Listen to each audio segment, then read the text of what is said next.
Good morning guys. Ayan na yung talong natin guys. Pwede na.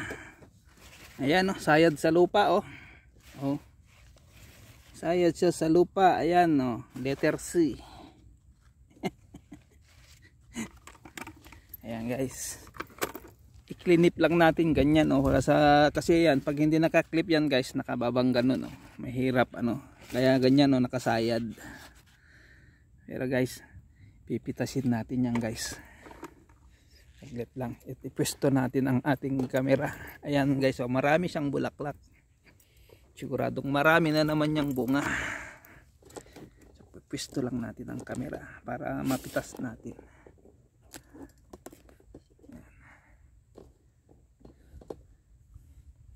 Saan ba mo siya maganda para kita ang talong? Ang talong ni Vince. Dito guys. Yan. Iayos lang natin ng maayos. Yan guys. At mag-harvest tayo ng talong. Ayan ay ang ating second harvest. Kasi yung nauna yung isang mahaba. Ngayon naman yung mga sumayad sa lupa kukunin na natin.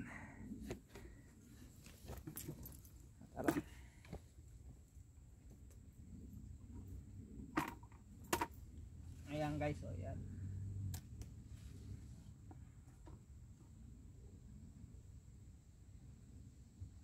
Kukunin na natin yan. Ito naman isa.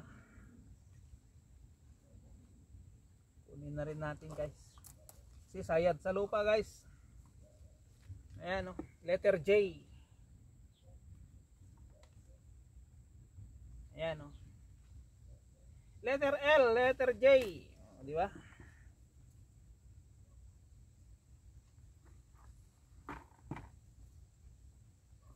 Itong isa naman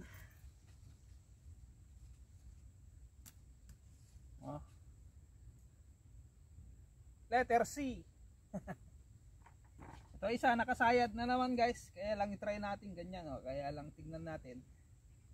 Siguro ganyan na lang. Kaya lang yan guys. Ayan guys mayroon tayong tatlong talong. Tatlo na ngayon. Nung unang harvest is isa, ngayon tatlo. Di ba? So next week na naman siguro yan guys. Marami yan bunga na maliliit. Ayan mga bulaklak. So ito na ang talong ni Vince. Ayan kasi nakasayad yan sa lupa kaya bumaluktot. Di ba? May pang-ulam na naman tayo, may tortang talong, may adobong talong, may apritadang talong ang gagawin natin dyan. So okay na yan guys. Thank you. At yan kita nyo naman ang mga bulaklak, ayan dami. Kaya tinali natin muna dyan. Ayan guys, temporary lang yan pagkatali nyan. Ayan maraming bulaklak, ayan diba? So yan ang ating talong. Tatlong talong. Yan, okay na yan guys. Thank you. Thank you so much. Thank you so much my talong.